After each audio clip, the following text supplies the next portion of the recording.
3, section 11.1, vectors.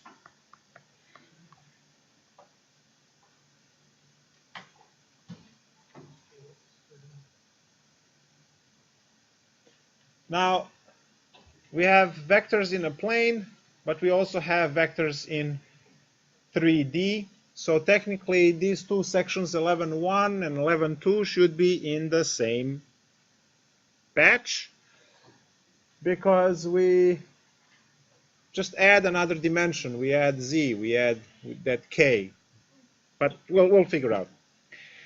So the first thing is define what the vector is. So vector is abstraction, just like numbers. Numbers don't exist. They're ideas in our heads. You don't see number 2 walking down the street, right? Or the bad joke when a 0 puts on a belt, it's 8, right? It's just a horrible joke, but it is, those concepts don't exist other than in our heads. Numbers. Same thing goes for vectors. Vectors are also numbers, which is the magnitude, which is the length of the vector, but they also have a direction. So there are two entities that we are talking about in this world. The entity of a vector and the entity of the scalar. The scalar is just a number. Temperature. Temperature has no direction. It's 58 degrees, and that's what it is. But velocity is going to be 58 miles per hour due east, due west, or whatever direction you're going in. So certain physical quantities need to be described with two pieces of information, which vectors will take care of because they provide a number and a direction. And the other ones, only one. So mass, if you say that your weight is 50 kilograms, well, that's it. There is no direction to those 50 kilograms. Time is another one, right? It's 3 p.m. Done deal. No direction to it. But then we have the force, in which way you apply the force. It's important whether you push or pull, right? You're applying 50 pounds of force, but in which direction? So direction is important. So force is one of those vectors. And we also can represent objects as vectors.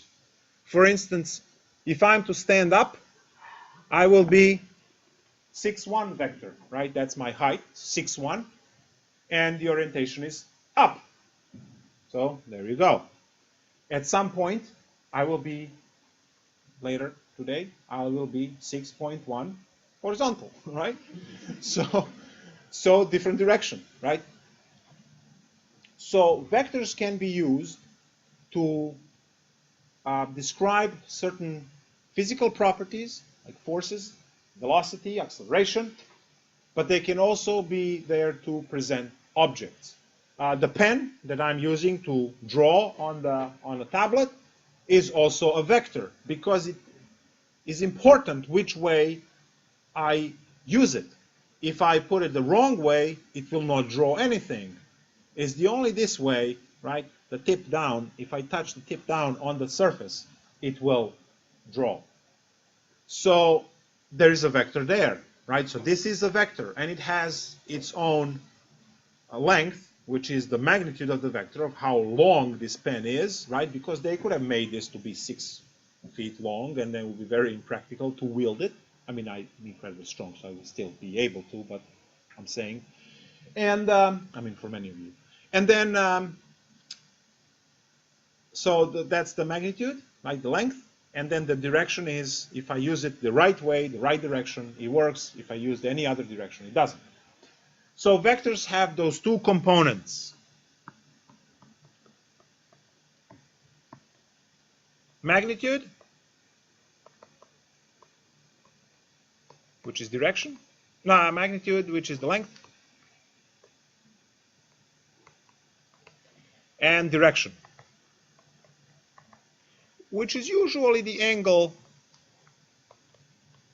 which we are using to show it against x-axis, y-axis, or a plane, or something like that. Vectors can also be 2D, 3D, ND. any dimension vectors. One-dimensional vectors are scalars. They don't have a direction in that case. It's just the magnitude. Now, those of you who want to pursue mathematics, I did not ask, do we have any math majors in the room? Math majors, hello, and yeah, so we have 2.5 math majors, great. That's what you get the half for this. You guys will learn higher order creatures than vectors called tensors, and tensors are going to be, the vector will be magnitude, tensor rank 1 and so on. So there are higher orders than vectors. So mathematics gets to build in, or build up from there. We are going to use vectors through the entire course. Well, actually, except chapter 13. Chapter 13 is going to be the only one without vectors. So you really need to understand vectors very well. And for some of you who took physics, took some of the engineering courses, you guys will be learning this for the 50th time today, but such is life. So the vectors are drawn in space.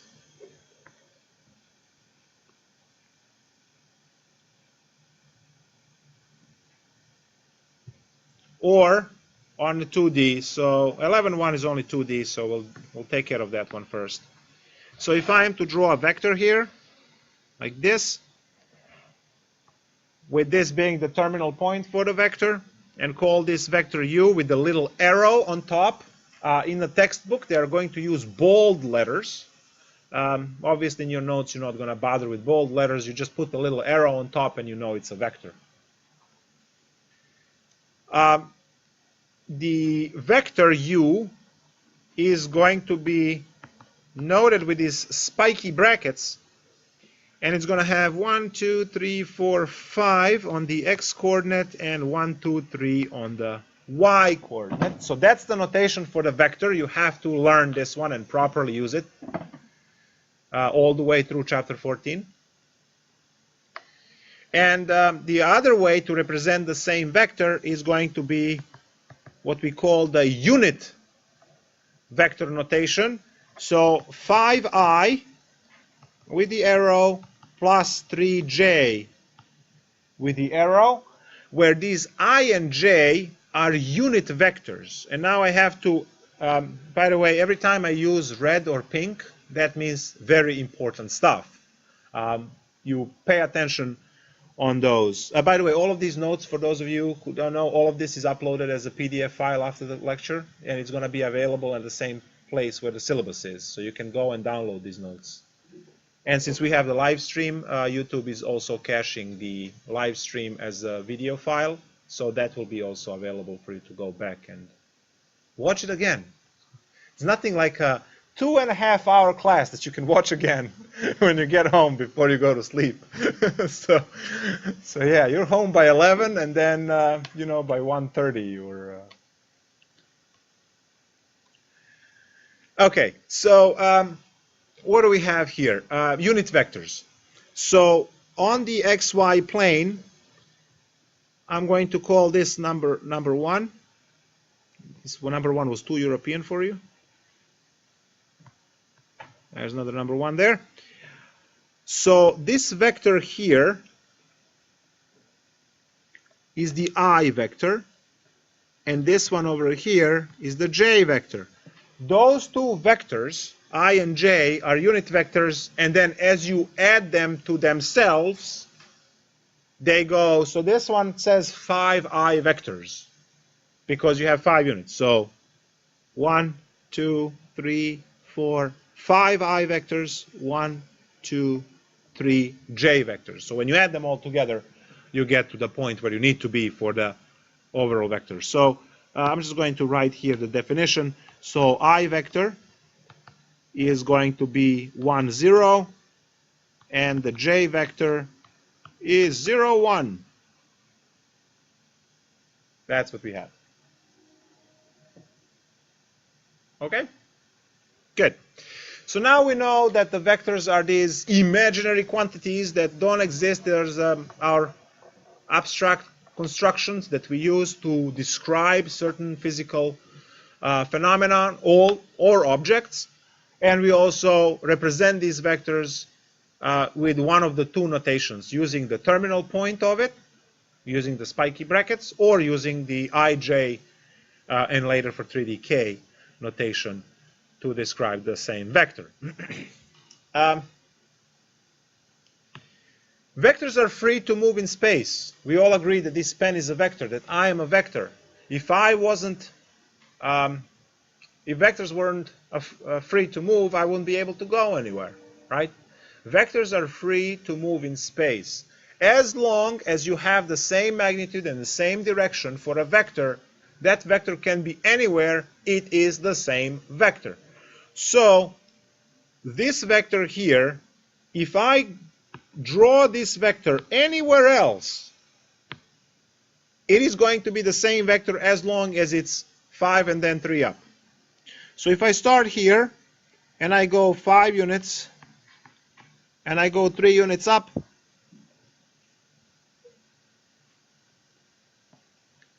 this vector here is also u. It's not u prime, u star, anything. It is also vector u, same vector u.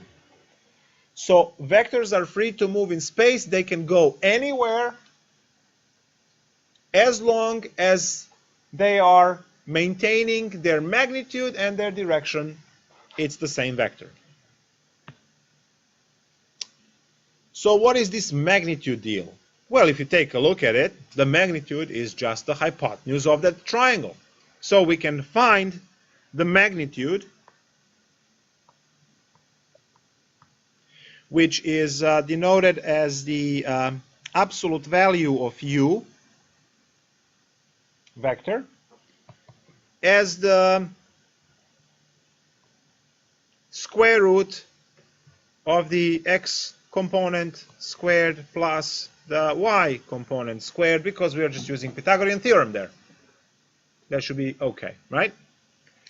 So magnitude of u, which is the length of u, and then we have the direction. And hopefully you see that the direction, which is the angle theta, it makes with the x-axis. Can we use tangent? Because we have x and y as input, right? We always, please look at the screen, we always have x and y as input, whether it's given in that form or the one below. It doesn't matter. We have x, we have y. If you have x and a y, you guys can find the magnitude through Pythagorean theorem, and then you can use the inverse tangent y over x to figure out the direction, the angle.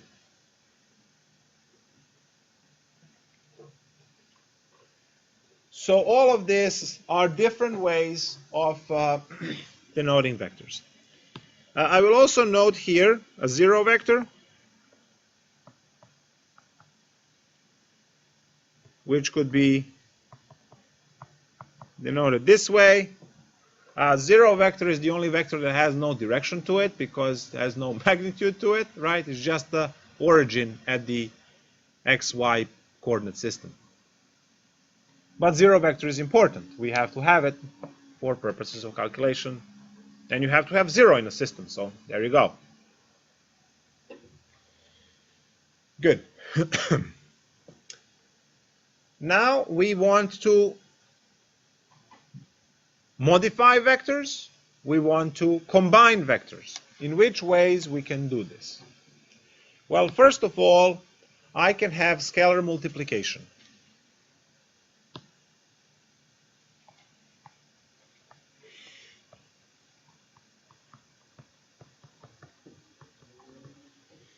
Scalar multiplication only changes the magnitude.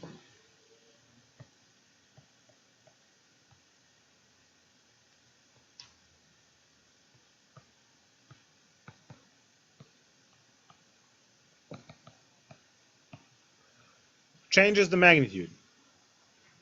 So, if you have a vector like this, vector u is 2, 1, and then you go and you ask yourself how much is the 3u. Well, it's going to be 3 times 2, 1, which is 6, 3. And you draw that 6, 3.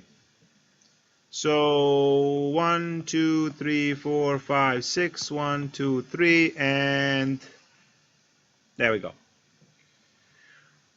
These two vectors, so this is 3u vector and this is u vector. These two vectors have the same direction. They have different magnitudes. The 3u is obviously 3 times as long as vector u. But they still have theta, and theta, I know it's trivial, theta equals theta. Maybe that helps with understanding that the direction is not changed. Now, y is not changed because, remember, it's the arctangent of the ratio of y over x. But that's 1 over 2 or 3 over 6, which is also 1 over 2, right? So it doesn't change. So direction remains the same as you do the scalar multiplication. If you multiply by a fraction less than 1, vector becomes shorter. So you can hit with 3 times the force, you can hit with half a force. All of those things work well with these calculations.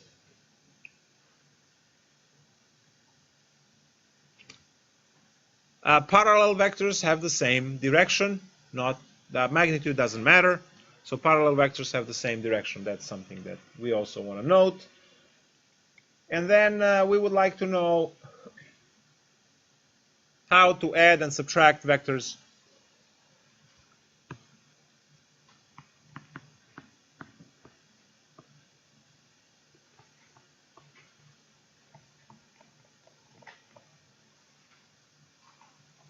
So what do I have?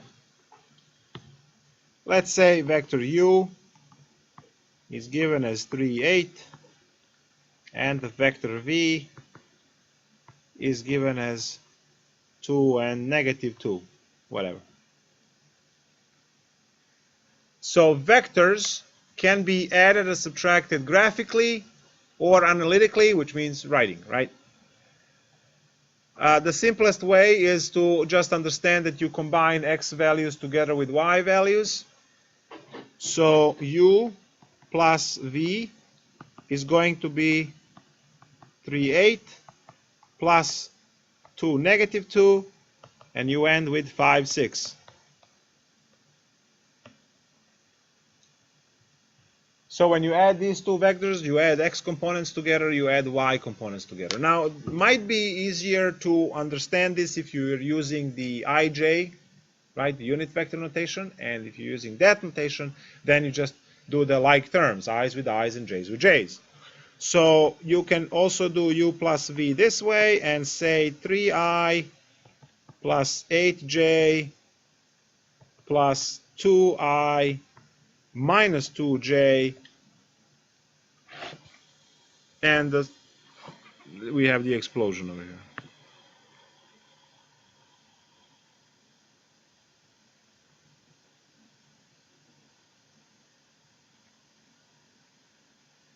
There we go. So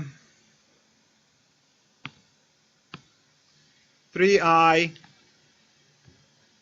plus 8j plus 2i minus 2j, we do like terms, 5i plus 6j.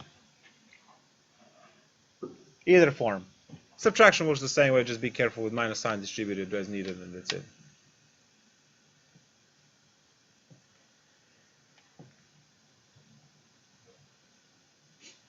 So let's take a look at, can I make this hard? No. Can I make it annoying? Sure.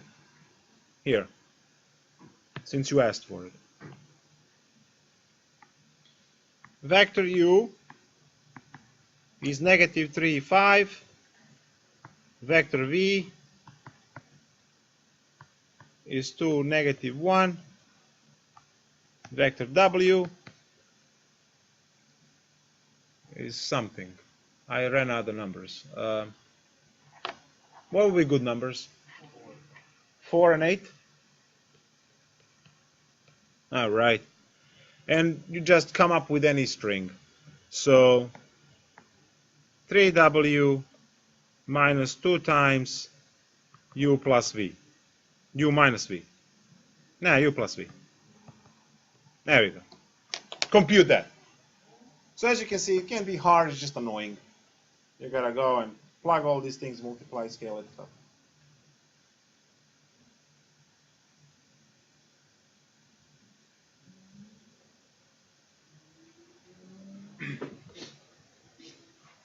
The first person to finish and has the correct answer, -2 on the next test.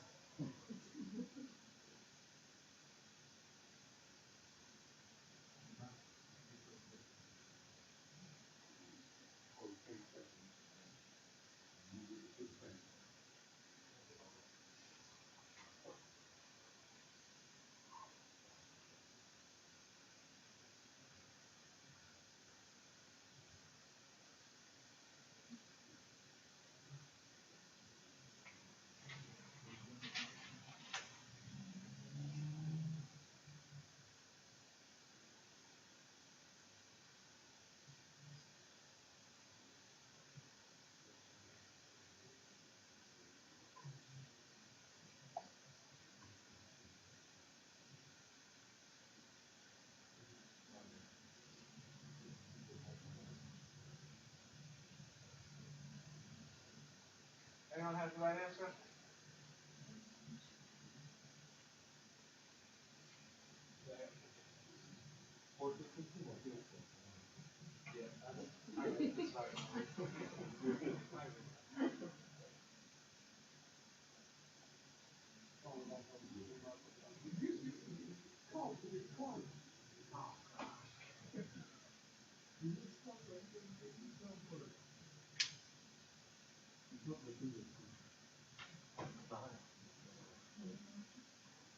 I've been getting 14, 16 or 16, 14.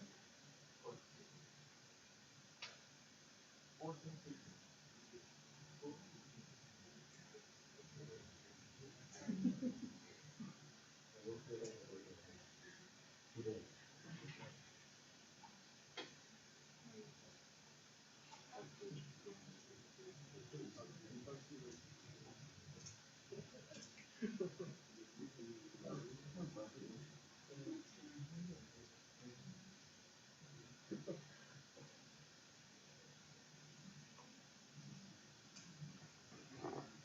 So 14, 16, let's find that.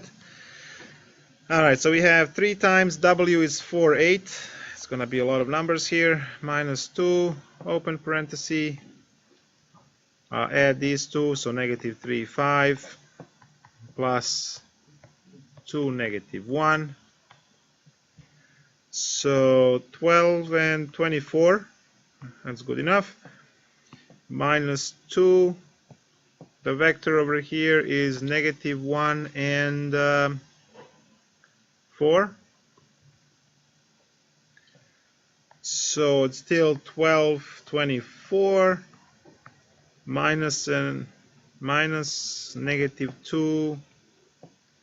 and no. Let's do plus and then +2. Oops. There you go. +2 and -8. There we go. So 12 plus 2 is 14 and -8 is 16. Very good. So 14, 16. As you can see, it can't be hard, it's just annoying. Gotta plug everything in, so on.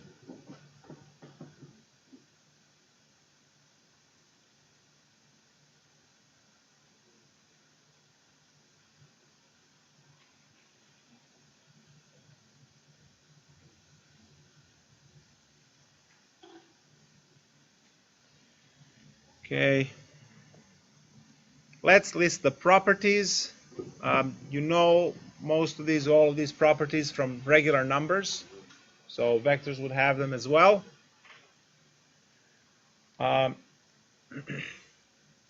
Suppose U, V, and W are vectors and A and C are scalars.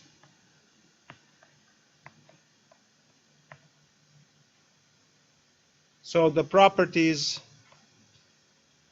are u plus v is the same as v plus u. What's the name of this property? Exactly. U plus v plus w is equal to u plus and then v plus w in parentheses. This one is called associative property. Very good. 3. It's always math. Don't even know how to look. Now here is the 0 vector for the first time used. If you add a 0 vector to any vector, you get back the same vector. Additive inverse. So if you add a negative of a vector, you get a 0 vector on the other end. Then we have two distributive properties.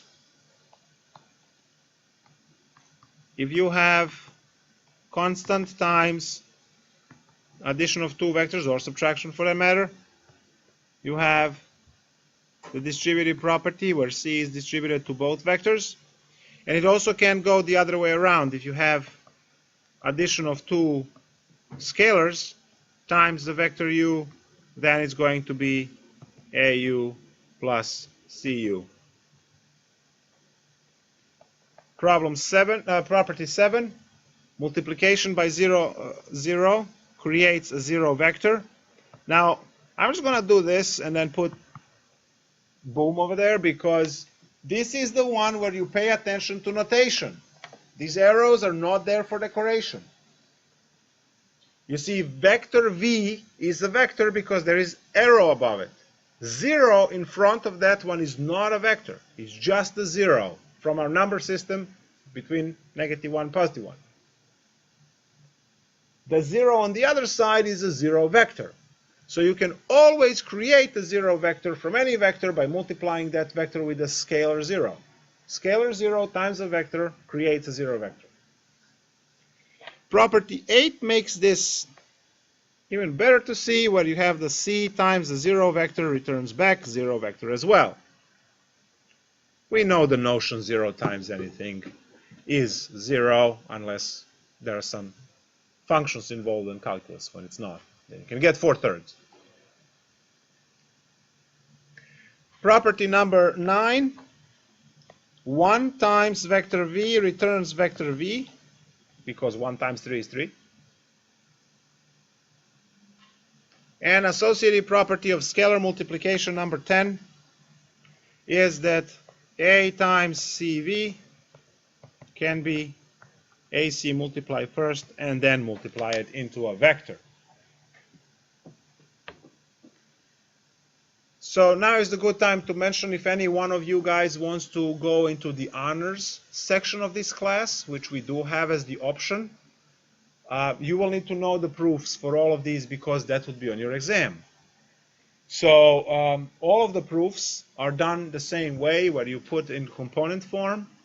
So I will ask again about the honors section in a few days.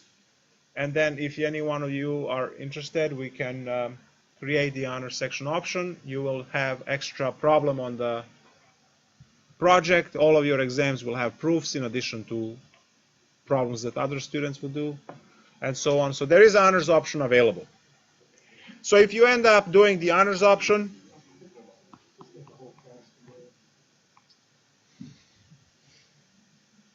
yeah, given how the final for Kalk 2 went, I should, because there was the honors final minus the proofs.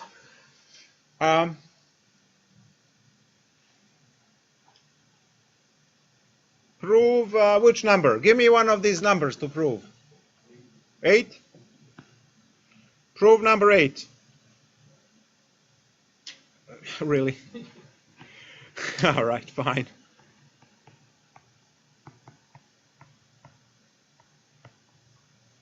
There we go. Yeah, it's very, you know, I'm going to enhance this proof by showing the distribution, okay?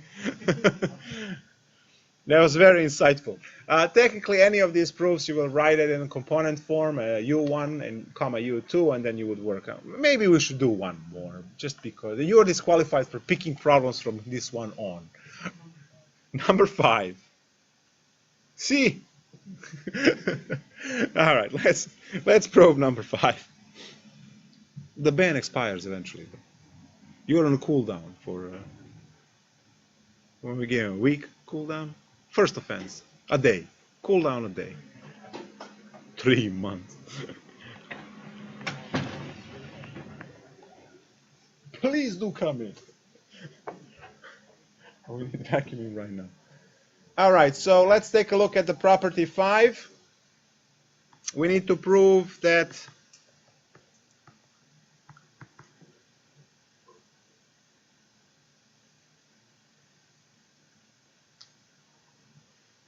where is property 5? Okay.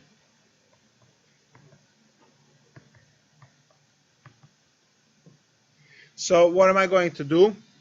Well, I'm going to write these vectors in their unit vector components. So we start off proof by writing u1 comma u2 plus v1 comma v2. So that's the first step in the proof. Then we do what we can, which is parentheses first, which is add the vectors. So C is going to be u1 plus v1 comma u2 plus v2. Do we all see that? What's the next step? Distribute C. So we have cu1 plus cv1 comma cu2 plus cv2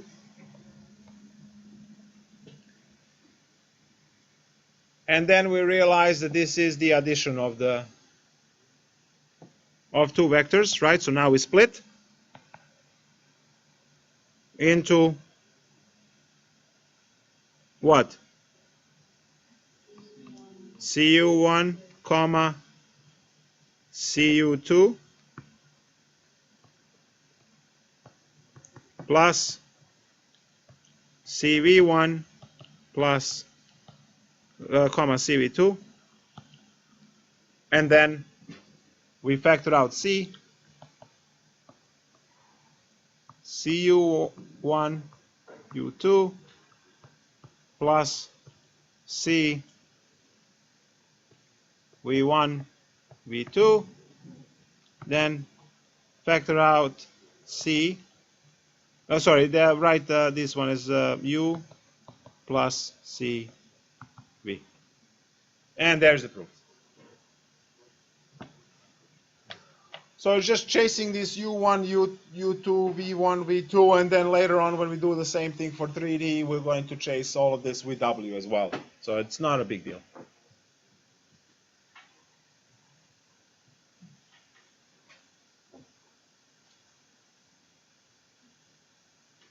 So those are the properties, and you guys took many courses apparently in physics and engineering where vectors are used, so they do have some applied problems that you were probably going to laugh at in terms of how the forces work.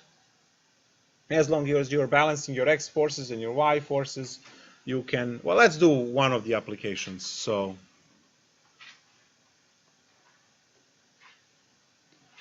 let's do something useful. So something that you might be doing very frequently. You want to put the painting on a wall. That you do that often, right? So let's see the situation. So, or a picture frame or whatever.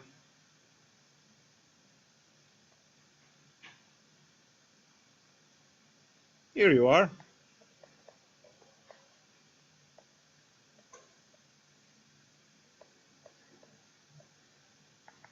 Happy? And it's a sunny day, right? Mountains in the back. So you want to hang this on the nail you need to know what is the force that the nail needs to withstand and what is the tension in each one of the strings, because here and here, there's a nail right there. It's going to go like that. It's going to go like that. It's going to be a tension here, and then the nail against the wall is going to exert the force.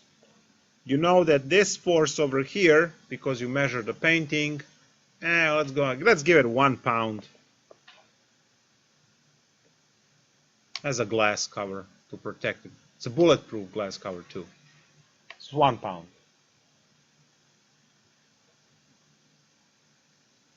So what would be the tension in each one of these? Well, you know that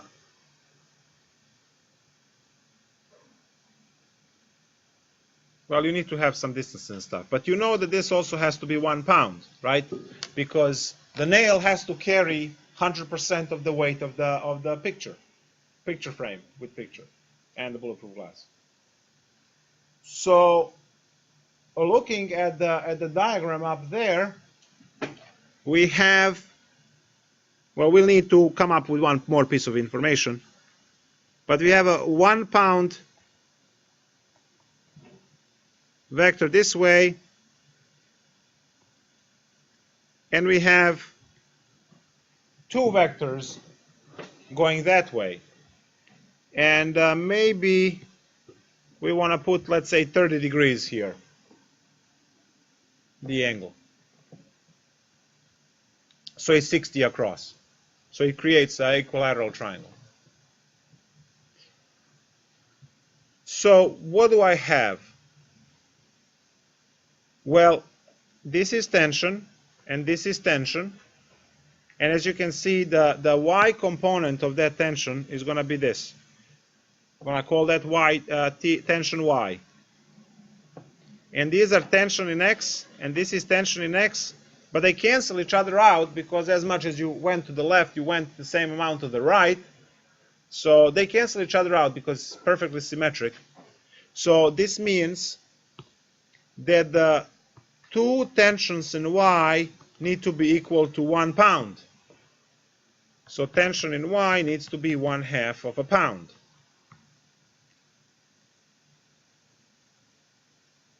But if you know the angle over here, and you look at the triangle, you can set up your trig thing in there, and you have that we have to use cosine. So cosine 30 degrees is going to be Ty over tension T.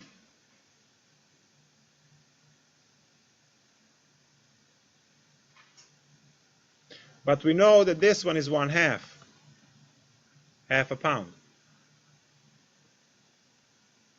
So cosine 30 is how much? Very good. I gave you extra time. Half divided by t. Multiply both sides by 2. You get that the √3 is equal to 1 over t, from where tension is equal to 1 over √3, which means that the tension in each one of the chords is √3 over 3 when you rationalize pounds. So that's the tension in each of the chords. So when you are trying to figure out what's the strength, all of these cables and pulley, the ropes and stuff, they have how many pounds they can withstand. So you just need to make sure that you have something that it's √3 over 3, right? √3 is about 1.78 divided by, right? So it's about 0.6, of a pound on each one of those.